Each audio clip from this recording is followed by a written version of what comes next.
Déjà sur place, la sortie ratée du ministre de la Justice à la télé. Lors d'une récente interview à la télé publique, le ministre de la Justice, Kairaba Kaba, a évoqué la montée inquiétante des enlèvements et kidnappings en Guinée. Selon lui, cette nouvelle forme de criminalité s'installe progressivement, ébranlant les fondements de la société. Cependant, il a précisé que ces actes n'étaient pas le fait de l'armée, affirmant que des individus utilisent des uniformes militaires pour camoufler leurs forfaits. Faisons remarquer que cette déclaration semble prématurée, étant donné que le ministre lui-même admet que les enquêtes sur ces affaires sont toujours en cours. Comment, dans ce cas, peut-il affirmer avec certitude que les hommes en tenue sont innocents? Une telle posture peut donner l'impression d'une volonté de disculper une institution avant même d'avoir rassemblé les preuves nécessaires. Le drame de Nzérékoré, une communication en demi-teinte. Rappelez-vous un match de football organisé en l'honneur du chef de l'État, le général Mamadi Doumbouya, viré au drame au stade de Nzérékoré. Les bilans humains varient, mais selon le bilan officiel, 56 personnes ont perdu la vie.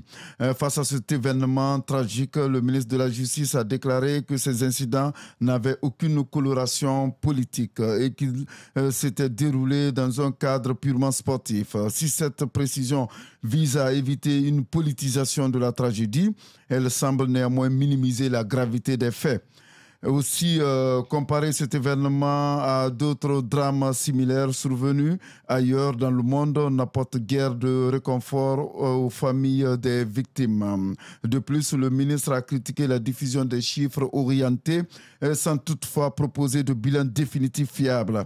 Cette absence de transparence conjuguée aux propos du Premier ministre évoquant sur RFI la possible soustraction de victimes des circuits hospitaliers alimente la confusion. La commission d'enquête annoncée pour faire la lumière sur cet incident sera scrutée de près tant les attentes en matière de vérité et de responsabilité sont élevées.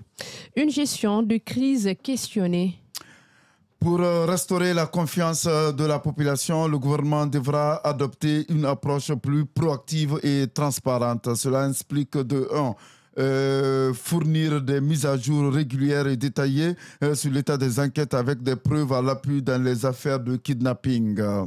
2.